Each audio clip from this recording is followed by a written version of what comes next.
Okay, you guys, this is my grandfather-in-law. His name is Arlo Luke, and he is an amazing, amazing man. And so, a couple of things about him. So he was CEO of a company that he co-founded with his business partner. How many years were you the CEO, Grandpa? 28, and then I was 10 years as chairman. So 28 years and 10 years as chairman. He got the company to a point where they were doing $250 million a year in revenue. And they had over 6,000 employees directly employed by their company, and then another 2,000 employees that they subcontracted out. And so the company that he owned was a service company. They specialized in custodial work and building maintenance. They've operated in every single state in the United States. He's owned companies that also have worked in Mexico and also in Canada. And he's owned several other companies, but his main one has been Varsity Contractors. And he was, in 2008, was it that you were Idaho Businessman of the Year? Yeah, when was it, you say? 2008, I believe, wasn't it? Yeah, yeah. Mm-hmm. Yeah. So he's on the Boy Scout Hall of Fame. He's been on what, eight different boards. Yeah. He's very big in Idaho State University on their board. And more importantly, there's millions of accolades that you can talk about him, but he's one of the most genuine and sincere and caring people that I've met. And for someone to be as successful as he is, and to care so much about people in general, that's the biggest thing that I really love. And he's been there for me a lot as we've grown Ardent from the very beginning. And when I've had questions or concerns or didn't know what to do, a lot of times I go to him for advice and just to gain his knowledge. And so I am very grateful that he has taken the time out tonight to speak to us and share some of that knowledge that he has and the wisdom that he has that we can use in our lives and to help us become better. So, Grandpa Luke, I'll pass the time over to you. Well, thank you. Thank you for asking me. I feel very honored. And I'm grateful that I can see many of your faces. I don't like to talk to a black screen. It's like talking to a wall to me. I can't see reaction. Preston was very generous in his comments about me. I'm talking to individuals on this screen who probably there's not anybody on the screen that's even within 40 to 50 years of my age. Well, I'll tell you how old I'm 83. I'll be 83 in 2 months. And when I look back on my life, I see a pretty amazing story. And yet, the reason I'm telling you this is because you guys are where I was 50 some years ago. And I'm not brilliant. I wasn't a straight A student. I probably could be a B student. I remember President Bush years ago said, the A students become researchers, the B students become bankers, and the C students become president of the United States. So what I'm telling you is that all of you are on a pathway in your life, and you haven't reached your journey. You're on a journey, and you'll never really reach your destination, but you will experience some marvelous things in your life, and you'll have some extreme ups and you'll have some extreme downs. Now, I'm telling you, as a person that's been there and been up, I would say that I guess I could say that I'm a successful person as far as business is concerned and in many other aspects. But I will tell you very frankly that I've had some very extreme challenges. Fortunately, the successes outweighed the failures, and that's just part of life. And that's what you're going to experience. And never think that you're not smart enough, because I would venture to say that most of you on this presentation do better in school than I do. I think that, and I'm not talking about good about myself, but I think over the years of my life, and wisdom to me is uh, not repeating the same mistakes. What do they say? Insanity is uh, doing the same thing and expecting different results. That's what insanity is. And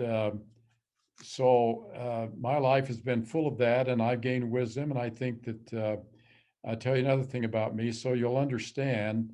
I hope that you will relate to me. There's not a person on this phone call that's not capable of having success in your life, whether it be big or small. Uh, I've always said when I became the president of the International Association of our industry, and I used to speak to a lot of small companies, and I look at you as small companies or small individuals. You're working for one company, but in your own life, you've got your own company, your own life. And I have always said that a president, a CEO of a very small company who does everything, does the marketing, does the finance, does the public relations, and even does some of the work, which I've done all of the above. Uh, they have, they're just as skilled as a CEO of a big company. And because of my experience in life, I've had the privilege of associating with top people at major levels. Uh, yeah, at my hometown where I graduated, Idaho State University, I was very close to the last two presidents. I've gone to lunch with them, and they're no different than Preston and some of you. They're smart. They've got an education. They've strived for uh, higher learning and higher positions. But I'm here to tell you, if you don't remember anything else I've told you, that you have tremendous potential in your life, and it doesn't have to be big. In our case, we made it big, and there's a lot to be learned. Now, I'm going to tell you my story, share with you only because it gives you an idea of where I came from, and then I'm going to share some things with you that I have learned in life, and hopefully it'll be meaningful to you. I always say that if you walk away tonight with one principle that has strengthened you or motivated you, then I've been a success and it's been worth your time.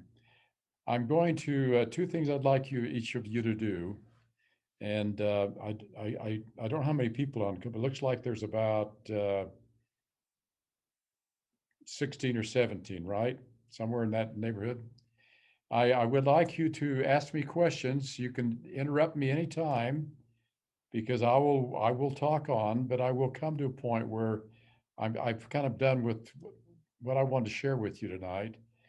So for number one, if you want to put a question, write it down or remember it. Number two, I'd like to ask you at the very end of my presentation uh, something that I said that meant something to you.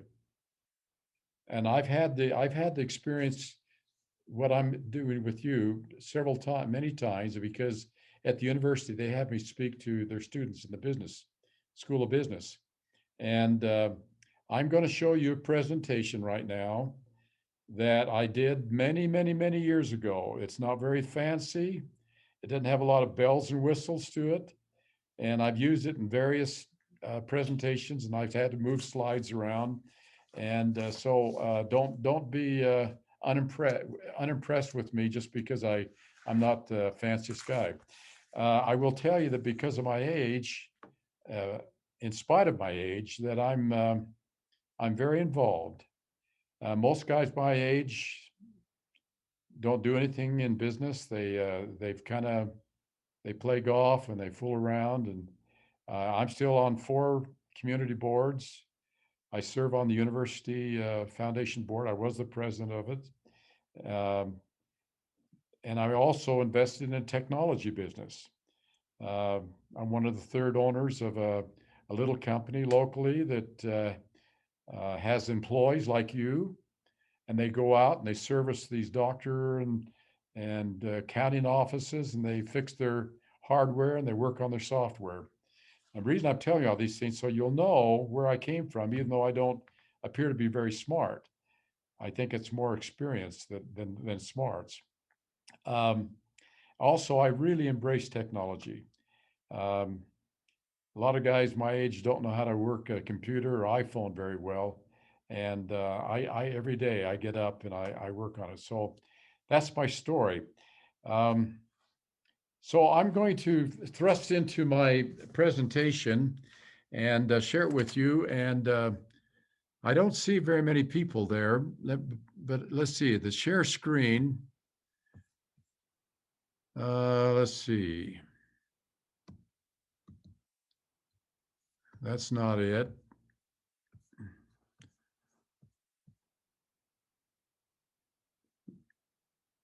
Let's see. Okay. Yeah, we're seeing your screen. It's just the internet. Yeah, I need to go back. Just minimize that screen, maybe. Yeah, that's probably what I ought to do. I'm scared to do it, but I'll do it. Just yeah. Okay. Okay, let me go here. And this is the one thing I'm not very good at, guys. You can just minimize. That's your email, so just minimize that as well.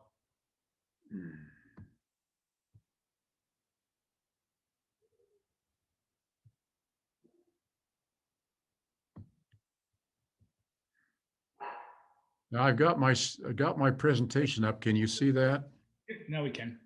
So hit the play button and then you're good. Or whatever slides you want to put up. Okay, can you see it now? Yep. Yep. Okay. Good. I want to get the screen down a little bit. Okay, in 1957, that's before anybody was born. I got some direction in my life from a test I took in a university in Utah. It was actually the Brigham Young University.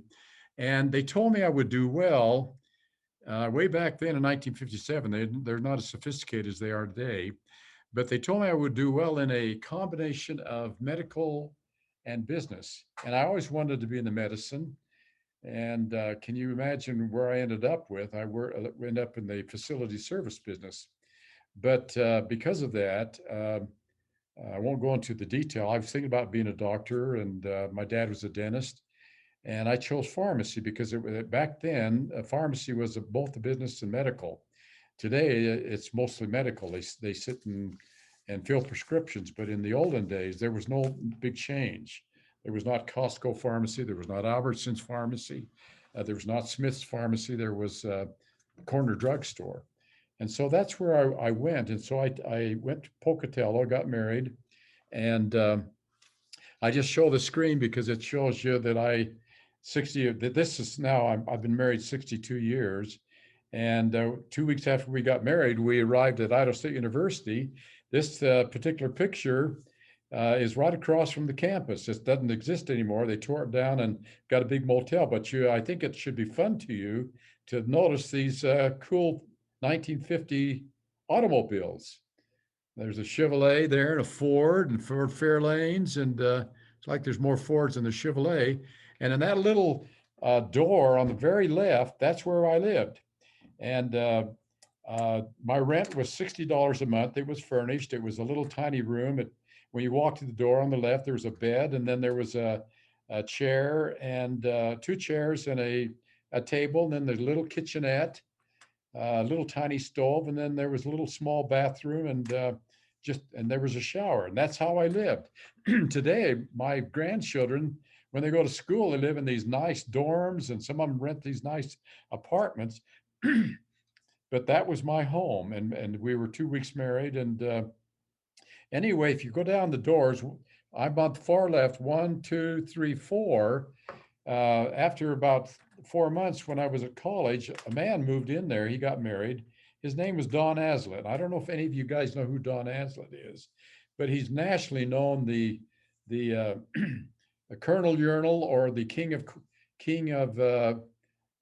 toilet cleaning, whatever. But he's become a national author. He's written about 50 books. And during our career, when I was running the company, he was out lecturing and selling books and on national TV. He was on Oprah Winfrey. So that's where I started. And and I met him, and I was cleaning the motel and a little restaurant next door. And for the mop the floors, I got two meals a day.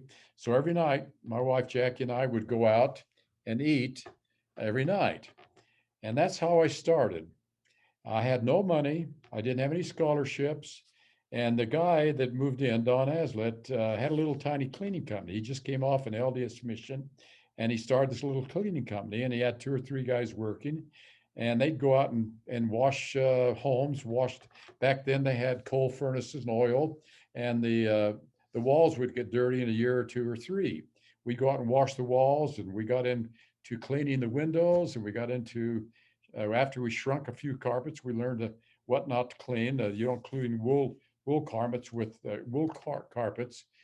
hot water. It makes them be the wall carpets become throw rugs.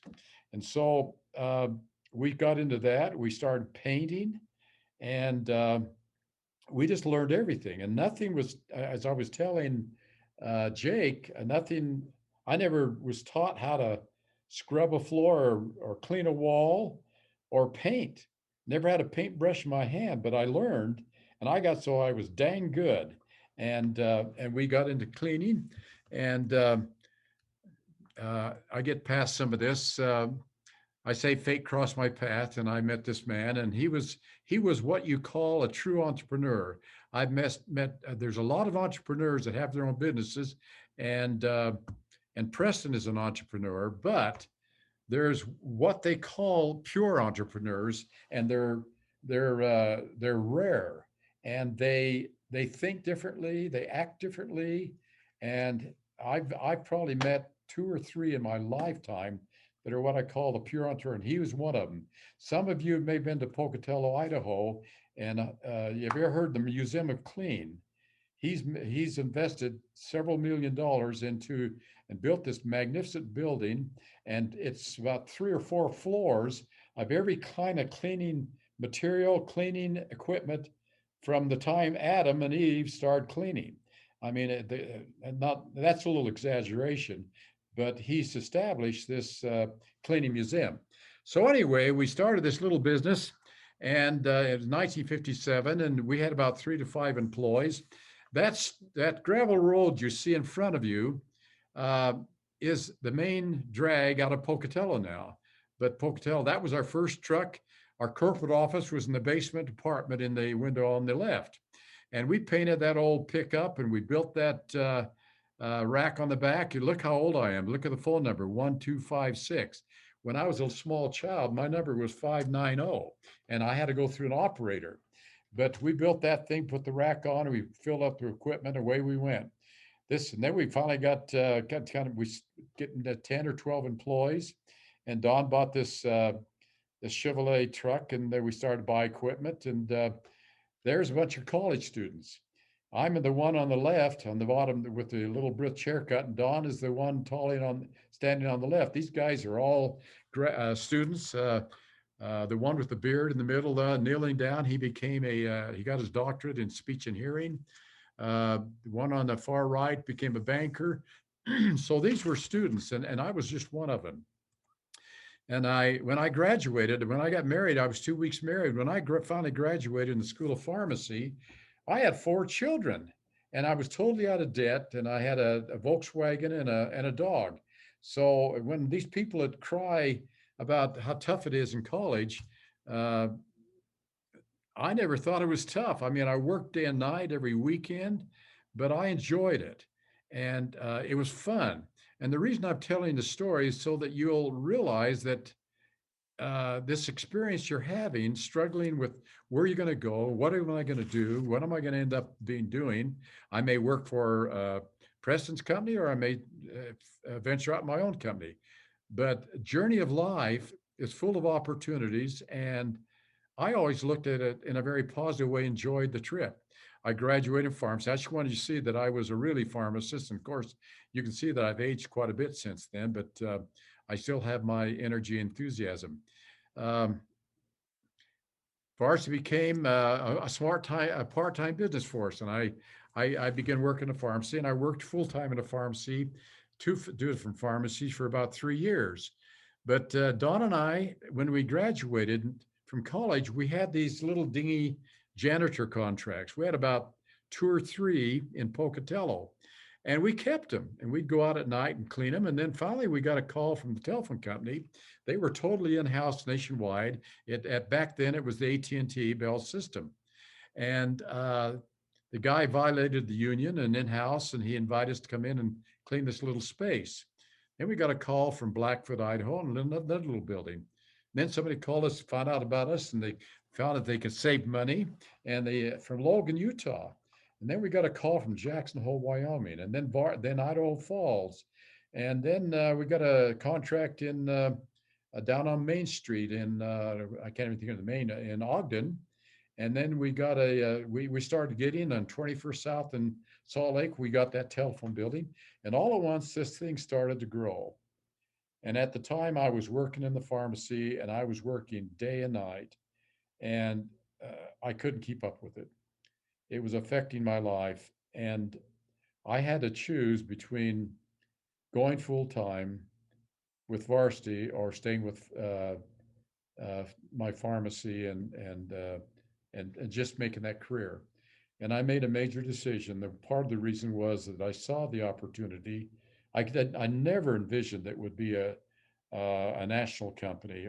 It was just this little dingy thing we were doing, and I worked and cleaned toilets and did everything that I served the customer, just like you guys are doing.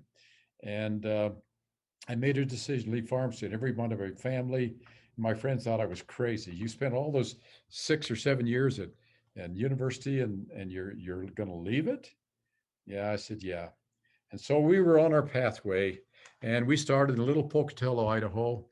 And I show the corporate automobile. You think you guys got it good, but that was our corporate automobile. And Don and I drove all over Wyoming and Utah, and we expanded, and just shows you that I looked like a young businessman back then, just much like you guys. Now I've got a slide presentation. I've never fixed it, but it kind of moves forward on me. Then we started in janitorial, and we started to diversify because in the world of our industry, the bigger companies were into more than just janitorial.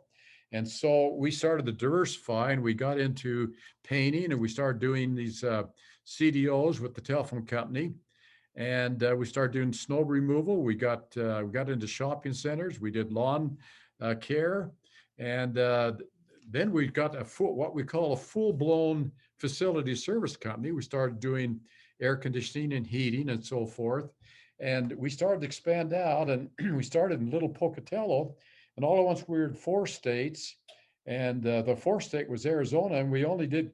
And the reason we took the contract we did, we were working in southern Utah, and we got a phone booth contract, and it had one booth over Sedona, I think it was, or it was just over the border of Arizona, and we drove all the way down there from southern Utah to clean that stupid phone booth once a month for $1.50 that we'd bill them out so we could put Utah, Idaho, Wyoming, and Arizona.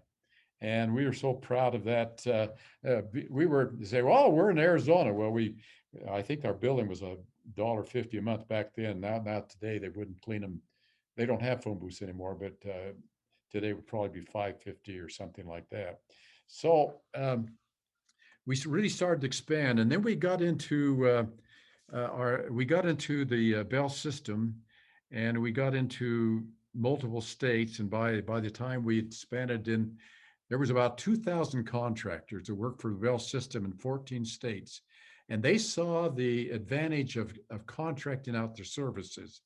And we were right in the midst of them. We were doing top work, and they kept asking us, and we kept getting these opportunities. And finally, they saw that if they could consolidate from 2,000 contractors in 14 state area down to maybe two or three, what could they save?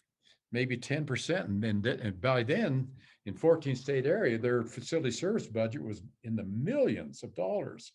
And we only had a small portion of it. So they went out to bid, and lo and behold, we earned, because of the way we treated them and our integrity and how we became experts in their high-tech phone buildings, they chose two contractors, and we split it up between two contractors in a 14-state area. Well, folks, gentlemen, I don't know if there's any women on this call, but I wish there was. But today, we sold the company, but today that contract is now CenturyLink nationwide. So, and also we got a major contract, and there's a whole story behind that. Because of my association with my competitors, I became very involved in the international association, and I got to become very good friends of my enemies. I call them competitors. And we started partnering, and this one partner needed to bring somebody else in this contract with Simon Properties out of Indianapolis. And they probably today have about, some of you may know them. I think Trolley Square is owned by them, but that's a very small shopping center compared to what they had. They probably have 400 or 500 shopping centers nationwide, and then more worldwide.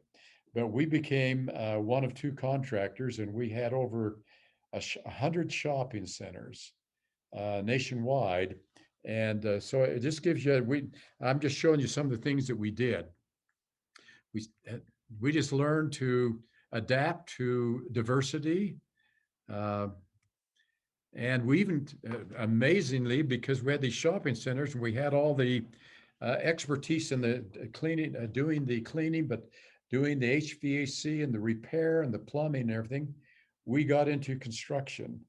And we started building out the Gap and the Old Navy in these shopping centers. Now, I'm telling you this because I was a CEO, and I'm just this city slicker from Twin Falls, Idaho, that didn't get any better in bees, but I was assertive, and we didn't do stupid things. We didn't put ourselves at high risk, but we learned that we could be like McDonald's if we duplicated and refined our accounting and our billing and our training, and then went out and hired good people like you guys, we could expand. Now, you need to know that I hired people and I fired people. I made a lot of dumb mistakes. We've had lawsuits. One of my younger days as CEO, I remember we had a lawsuit on improper, it wasn't improper, but they thought it was. They were a couple of African Americans that sued us in California, and there was a $2 million lawsuit, and I about had a breakdown over it because the pressure back then, $2 million would have just destroyed us. So anyway, we've had a lot of people sue us wrongfully, and we've been through a lot of tough times. We have some great people. We had a lot of managers that were of all races, and we learned to diversify not only in the work we did, but in the people that we hired. And some of the best people we hired were those type of people. There's that building that we built. Well, this is a real old slide, but just showed you a growth rate way back in 2001. Now, that didn't include the shopping centers, but that shows you how quickly we grew. And of course, it created a lot of problems. And this is an old slide, but we were eventually ended up in every state in the union. And this is in the front of the Idaho State Capitol in Boise, Idaho. This is a meeting.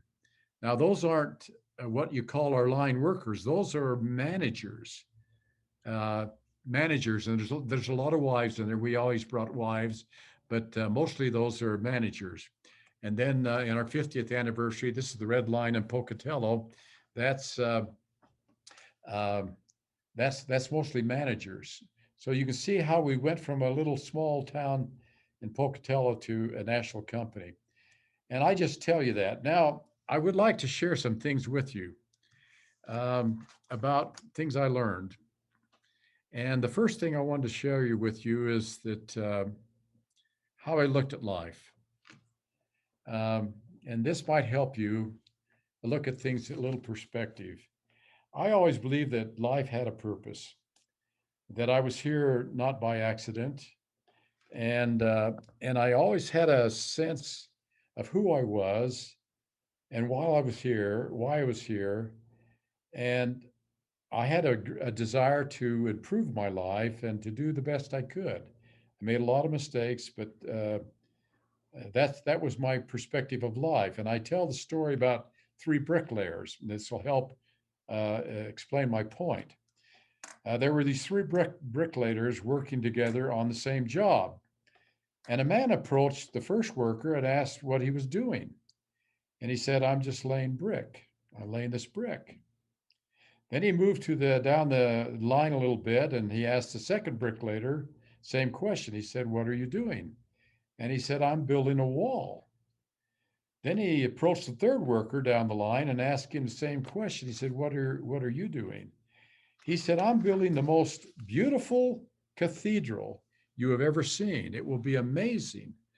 All three men were doing the same job at the same exact place, each with a different vision of who they are and what they were doing. And that's the way I've kind of looked at life, and that may help you, because when I was going through tough times and challenging times and thought maybe I ought to give up or fail, I always saw the big picture, and not everybody possesses that, and it doesn't matter. But I was motivated to do the best I could and to take advantage of opportunity and to have fun. And too many people view work as a job, a means to an end. And I saw it as a delightful experience in my life. And so I just share that with you to give you my perspective and maybe what helped me get through the tough times and to expand. I used to give seminars to young men who were working and had to work themselves through college or school, and I would share with them some neat ideas to be kind of a small entrepreneur. I said, you can either work in a hamburger joint, McDonald's, at minimum wage for $7.25 an hour, or you can go out and create these little small jobs, and you won't have to work on weekends and late hours. And you can go from $7.25 an hour to 25 to 30 to $40 an hour with a little common sense. And I used to tell this. And then when I was doing the presentation, I would ask the people, and back then, $5 an hour was a good wage. Back when about the 1980s, when I would give these seminars, and I was asked this question. I said, "Let's say I'm giving you $5 an hour to do it to work for me." And then I would say to him, "What if I offered you $100 an hour?" Then I would ask the question, "How hard would you work for me with $100 an hour?" What do you think how do you think their answer was? Anybody want to take a guess? They're all on mute. Do whatever you want. They what? They would do whatever you want. Well, here's what they would say to me. "Oh, I'll work twice as hard." And I said, that is the wrong answer. My belief in life is you work the best you can at the most productive way you can. If you'll apply that work habit and only have one standard, someday somebody will see that you're that valuable and hire you. And it probably will put you above those who you're competing with for the work that you're doing. And so that's the way I always looked at it. And I would teach that principle to these young men and young women. I want to tell you another thing that I learned. Preston didn't tell you that, but I have 7 children. They're all boys with 6. And that means I had 6 daughters. And my daughters, I didn't push them in high school to work during school hours, unless they had a part-time job 2 or 3 hours in the evening, not late, so they could do their studies and do well, and so they could participate in some of the activities like music and musicals and go to ball games. I just wanted them to have a good experience. Now, my wife was a slave driver, and she made them really toe the line in the home and keep things clean in the bedroom and take certain chores and responsibilities. Well, my oldest daughter got married, and she married a man from Mesa, Arizona. And during the period we went over there for the wedding, we were at the home of my new son-in-laws, and I was visiting with his father, who lived in Mesa, Arizona. And I was not that smart about some things, and I said, Oakley Ray, I really don't know what a mesa is. Why is it called Mesa, Arizona? And he said, well, I'll tell you what it is. Let's get in the car and I'll show you. So he drove out of Mesa, Arizona, and up on the mesa. And as we were sitting there in the dark, and the stars were overhead, he said to me, I said to him, I said, we got talking about our kids. I said, Oakley, I've never really driven my kids to work while they're going to school in high school because I want them to have a full experience. And he said, well, Arlo, I would suggest to you that you taught them a higher principle. I said, what do you mean? He said, well, was your son a champion wrestler, state wrestler? I said, yeah. He said, how do you think he got there? How do you think he became a champion? Well, I said, he developed a skill. He probably worked pretty hard at it. He said, exactly. He said, were your kids, did they become quite musicians and singing and playing the piano? I said, yeah. He said, well, how do you think they got there? And then he said to me, I think that you've taught your kids a greater principle. You've taught them rather to work, to achieve. And he said, in order to achieve in life, you have to work and you have to pay the price. And so I've always felt that achievement versus learning to work is a higher principle. And I only tell you that because in my life, I've tried to be the best I could, whether it was small or big, and try to achieve. Now, I want to just share with you something about our company, and kind of goes in line with this. We created a mission statement, and every manager and every employee in every office could quote it by memory. And when they would quote it, I would give them a watch with our called the Standard of Excellence, and it would have our logo on it. And anyway, here's our mission statement: to reward the CEO, 3 people: customers, employees, and owners. 3 things: a secure, exciting, and satisfying life. How? By being the standard of excellence in the entire facility service industry. Well, our whole goal was we wanted to be the standard. There was 1 million people in the cleaning business. All you need is to compete with me is go down and buy you a mop bucket and a mop, and it's a few rags and a few cleaners and spray bottles, and you can be in business.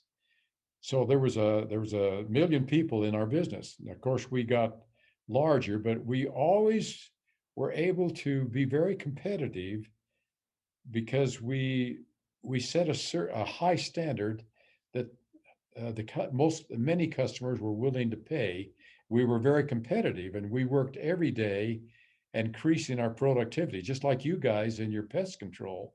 You're always looking at ways to increase your productivity, your speed, without sacrificing your standard. Anyway, I wanted to share with you something. How am I doing in time? Maybe I should, I'll share this slide with you because I thought it was interesting. I read a book years ago called Built to Last, and it was written by two professors at Stanford University, and then they also wrote a book called Good to Great, and maybe some of you read that book, I don't know. But at the time, it was the #1 bestseller in the business world. And they did a study for about 100 years about these companies that were in America. And they tried to, and they would go into disciplines like the restaurant business and the motel business and the air business, the travel by air and so forth, and the retail like Macy's and that kind of thing. And they would try to identify poor companies, good companies, great companies, and then they had a category which they were extremely selective, and they call them visionary companies. And there was only very few. Marriott happened to be the visionary companies. And then they tried to identify within these companies some things that they all shared to make them visionary companies. And I want to share that with you right now. Of course, their theme was preserving the core and stimulating progress. But anyway, here's the things they found out.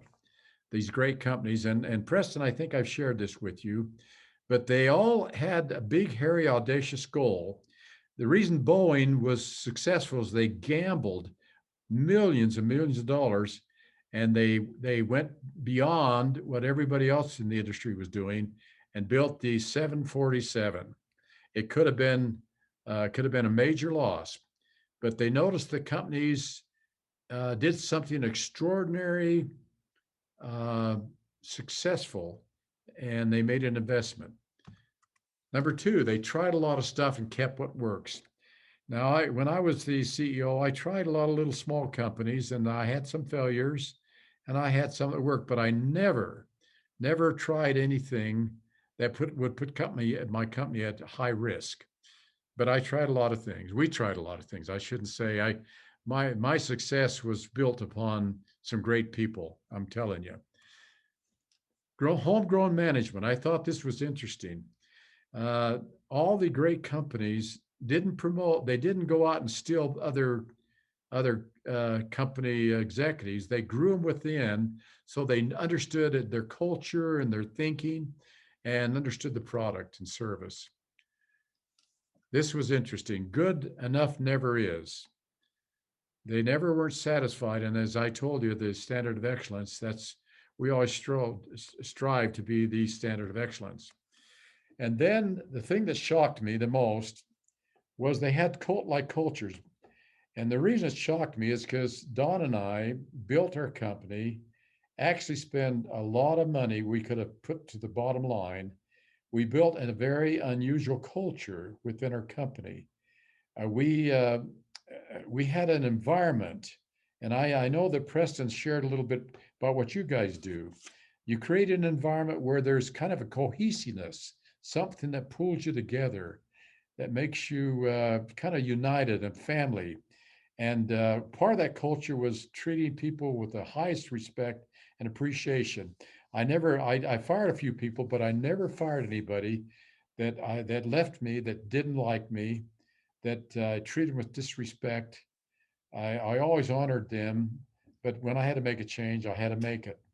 And we also had a culture of great fun. And with that, I had a quote that I will share with you that I found later on. And the reason Don and I had this fun culture, we used to have a company song. We sang Zippity-Doo-Dah at every single meeting.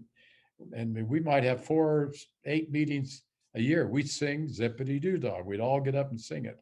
We also had a company watch when they had a pass the mission statement. We had a company dessert is oatmeal pie from Butterburst in Pocatello. We had a lot of fun projects every single year. But anyway, here's the quotation. Many business people have mourned the death of the work ethic in America, but few of us have applauded the logic of the new value taking place.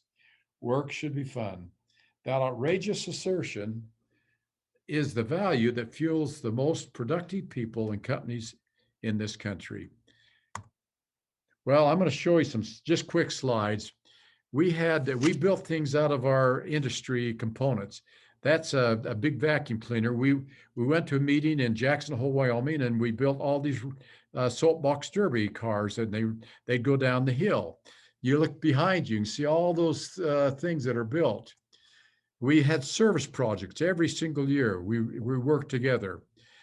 We had fun things. That's me, Hans and Franz. That's my chief financial officer. We had the varsity idol, and we actually conducted it and had the judges and everything. We had these tryouts.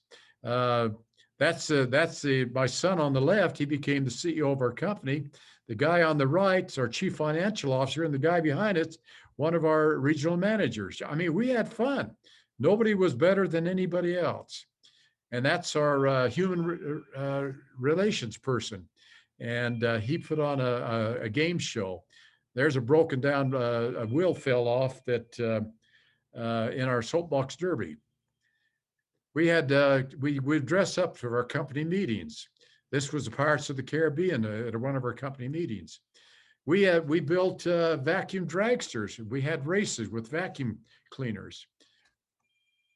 We had, you've all done the Pinewood Derby probably. We had 400 entries in Pinewood Derbies. We had races down. This was the theme of this national convention was tie into our talent. And everybody developed a tie. And then we started doing service project. This is St. George, Utah. And we went down and we used to do one big project, but we got bigger. We did 12 projects. We cleaned homes in St. George one big afternoon. And then we got so big, we actually did service projects in the locations of our district offices. And then the last thing that I want to share with you is that I've always believed that and have taught that great companies have a higher purpose than just making money. And I have this quote, most employees come to work each day in the hopes, however distant, of being part of something great.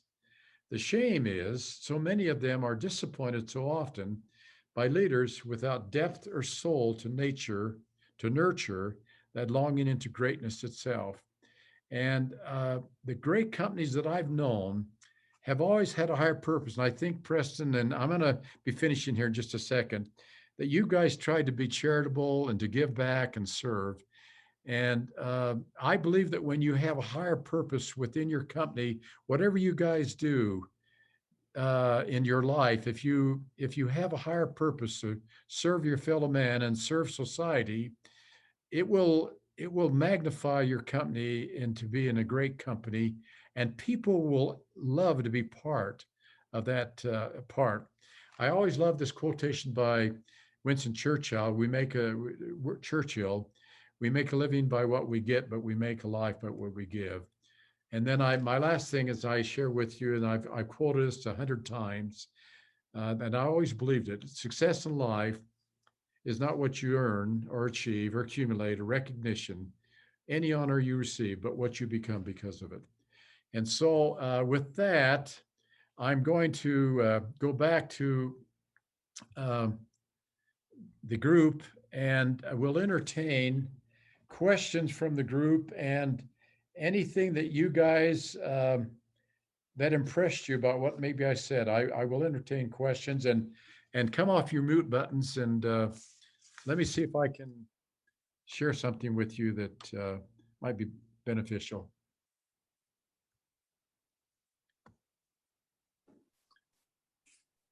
Are you opening it up for questions right now? Yes, I am. Um, I have a question.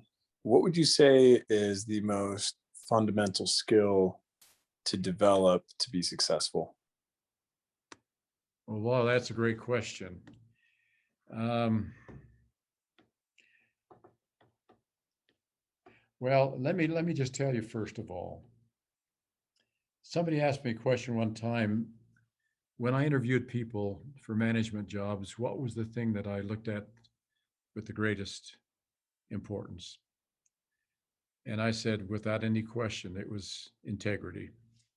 I said, if I can't, I don't care how good looking you are, how smart you are, how skilled you are. If I can't trust you, I don't want you working for me. But I would, the second thing I would tell you, and that's a great question, is that I found that in business and in life, you're dealing with human beings.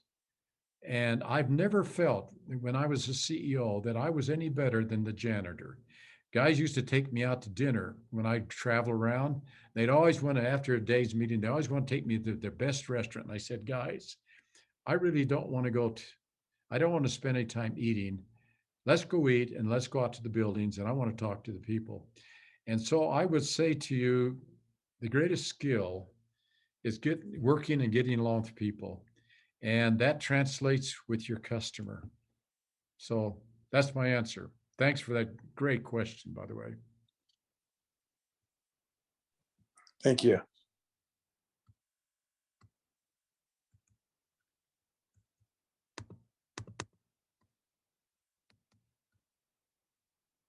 Any other? Would somebody share with me maybe something that I said that you liked? Well, actually, I had a question, if you don't mind. Okay. So what would you say as a manager is the best way to like motivate people? How do you motivate your people? And you're out in the field and you got people working for you.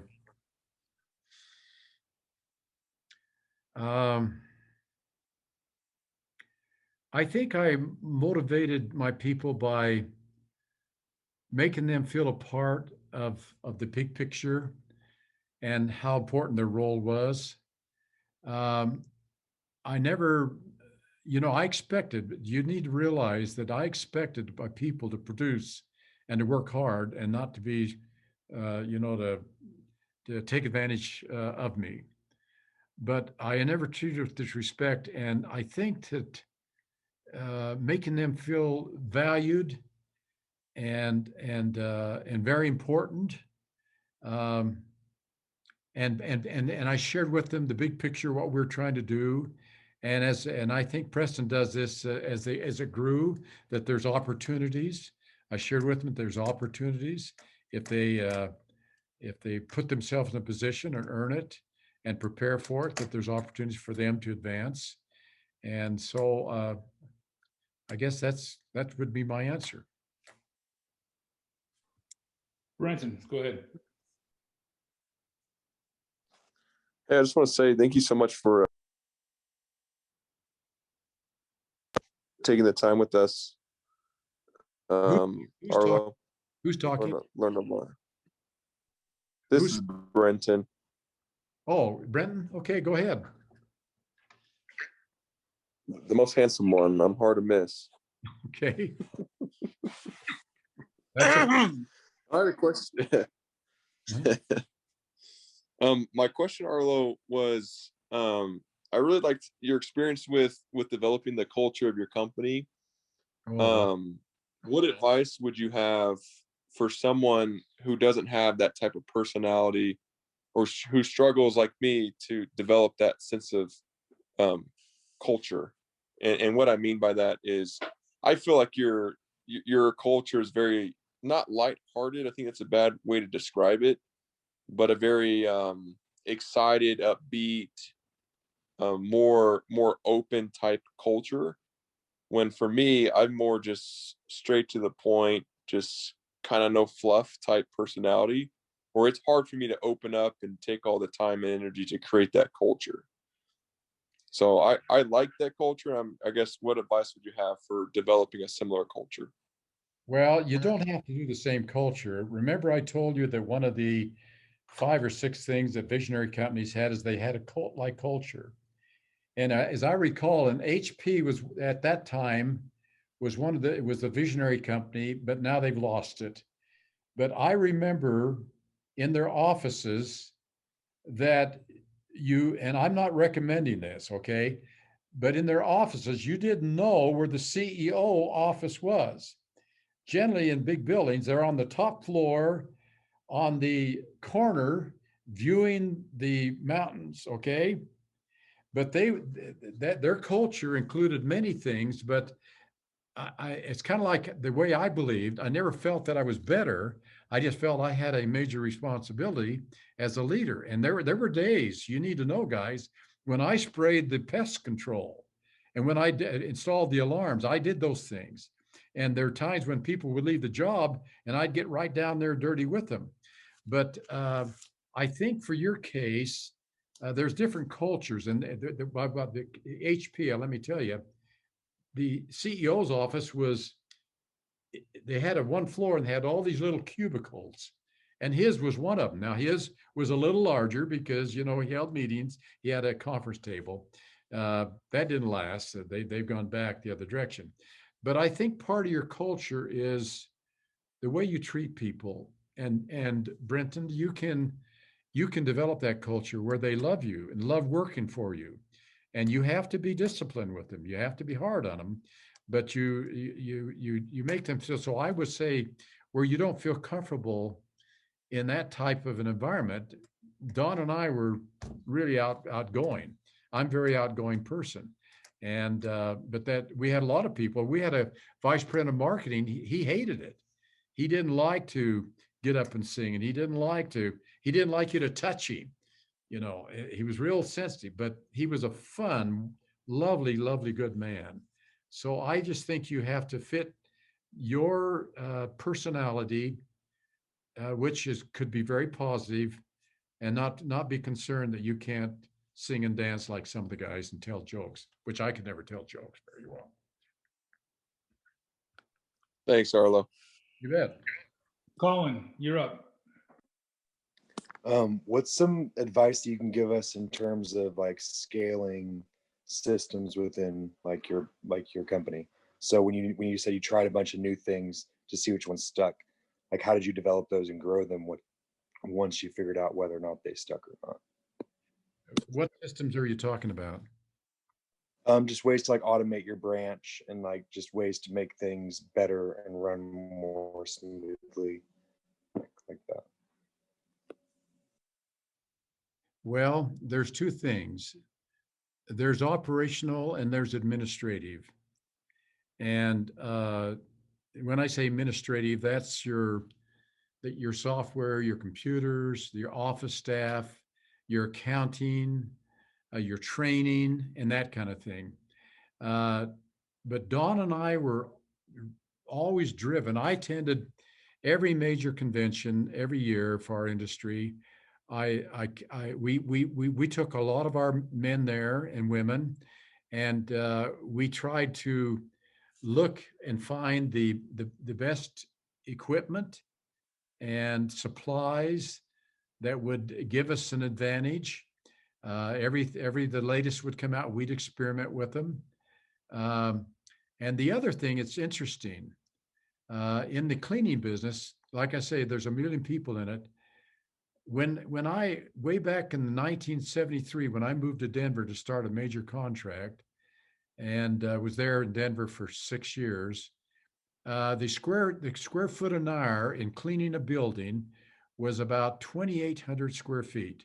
That was what everybody bid. And I went and bid a big building downtown Denver, high-rise building. We never had big buildings, but I thrust into it. And I was shocked when the big 2 or 3 of the big companies were almost 30 to 50% lower than I was and a few other contractors. And I thought they must be cheating or money under the table. They can't do that. They'll fail. I thought I knew the business. Well, today our cleaning square footage where it was 2,500 to 2,800, it's around 5,500 to 6,000 square foot an hour. And what we did is we learned that in the olden days, we used to clean wall to wall, okay? And we'd go in and empty every trash bucket. Well, we negotiated with the customer that some people don't use the trash can. A lot of them are out of the office.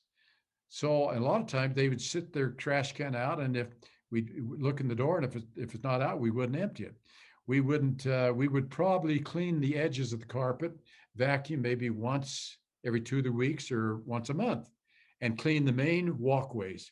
So where we were cleaning the entire carpet every night, we started to do specific areas. So you see what I'm telling you?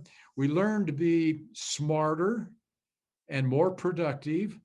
And golly, I'm trying to think of your pest business. I'm not in it, of course, but there's ways you can administer that.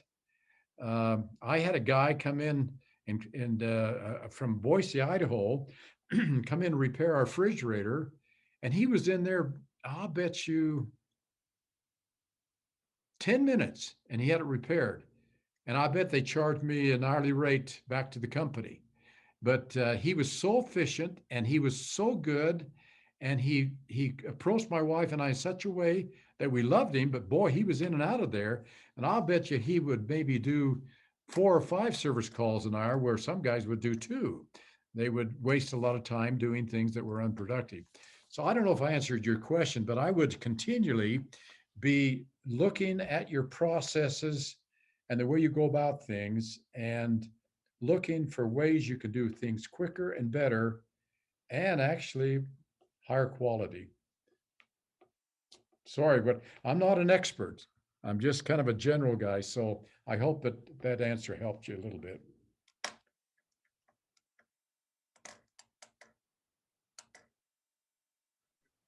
Tell me something that you guys like that I said. Appreciated the one comment. Can I Oh, speak? Yeah. Lyle, yeah.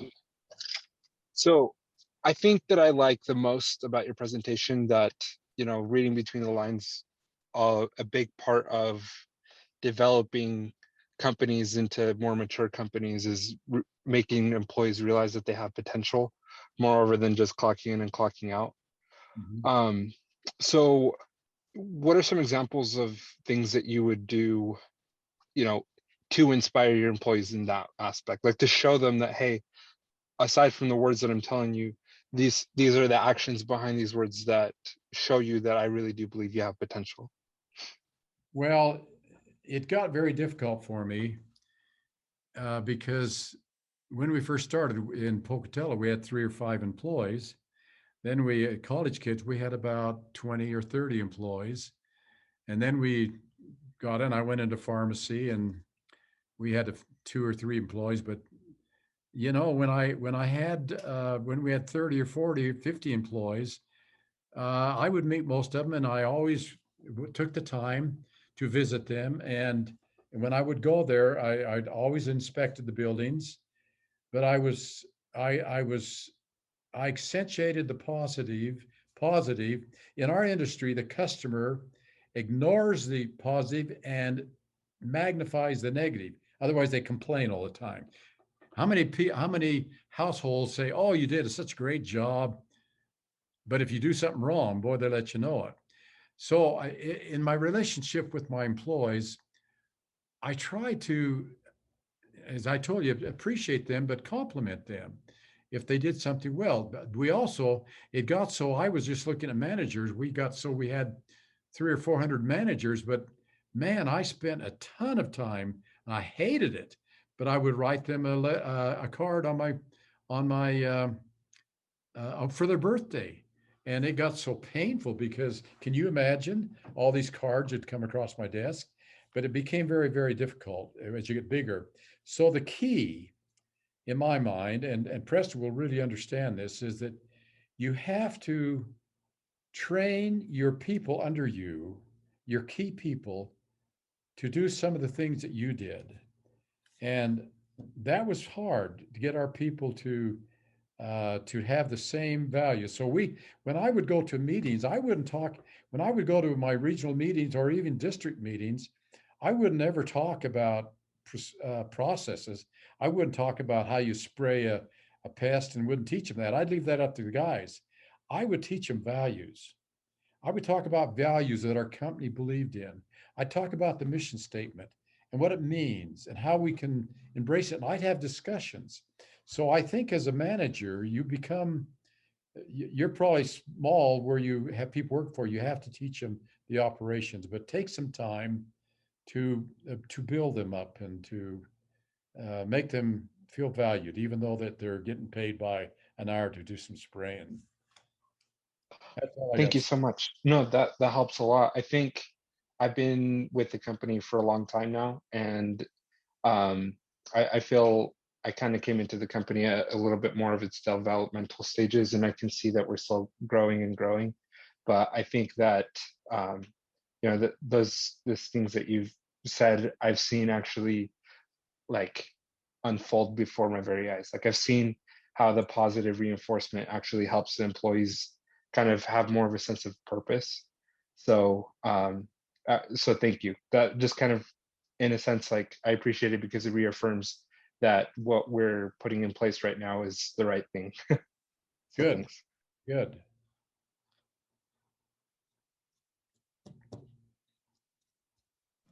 I have a question.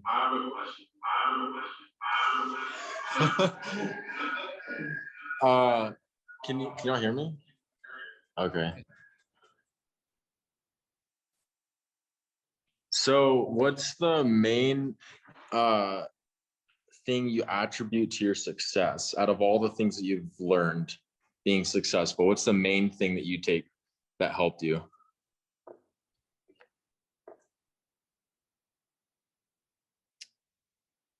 Well, that's a hard question because I don't think you can really say any one thing was a contributor. I think for my personal self, I ended up when I became the CEO to having about 8 people report to me directly. And so my job was and they were kind of prima donnas and they all were different. And so I had to treat them kind of independently according to their likes and dislikes and their personalities. But I think that my ability to relate to them and to empower them through my vision and with the opportunity, I think that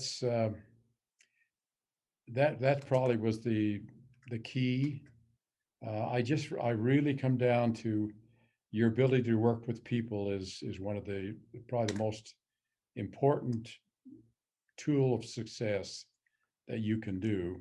And then the second thing is it was with our mission statement to strive for the standard of excellence.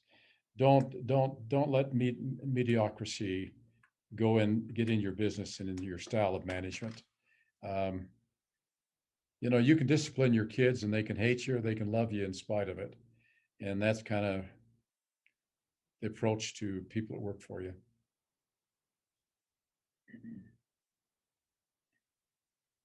Man, I've taken over an hour, Preston.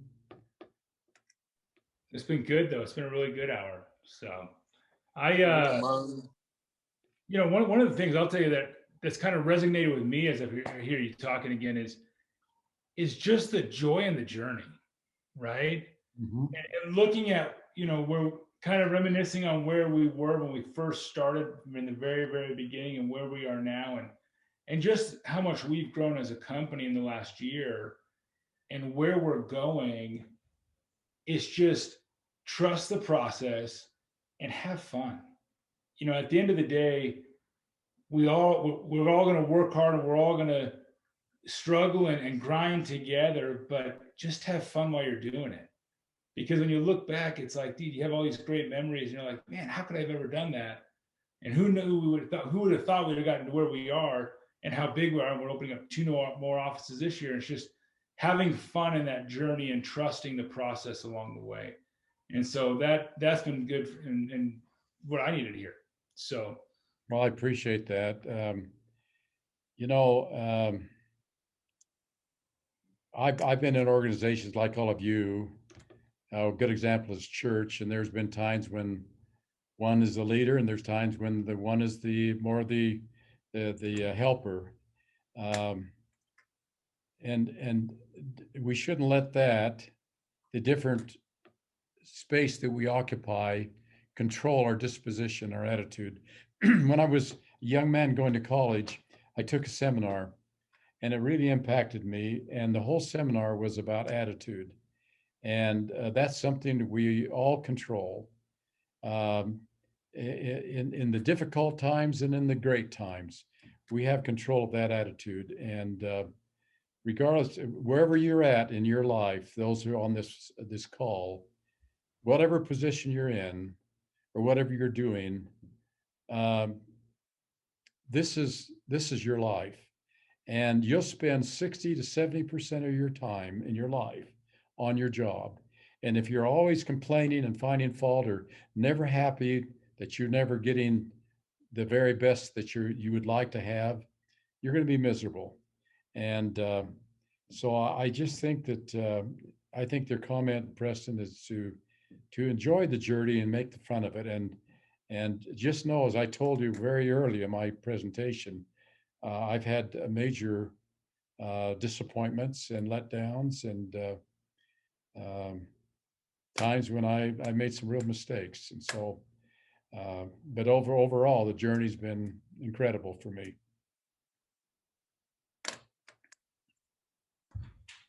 well, perfect. Well, I think anyone else have any last second questions or thoughts? Otherwise, we'll let you run, Grandpa Luke. But Okay. Thank you.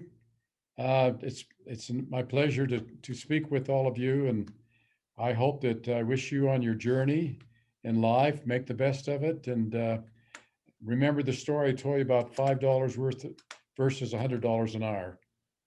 perfect. I appreciate it. Always be the $100 an hour man and woman. Okay? Thank you, Grandpa. Thank you for coming. We definitely appreciate it. So Thanks, Grandpa Luke. Yeah.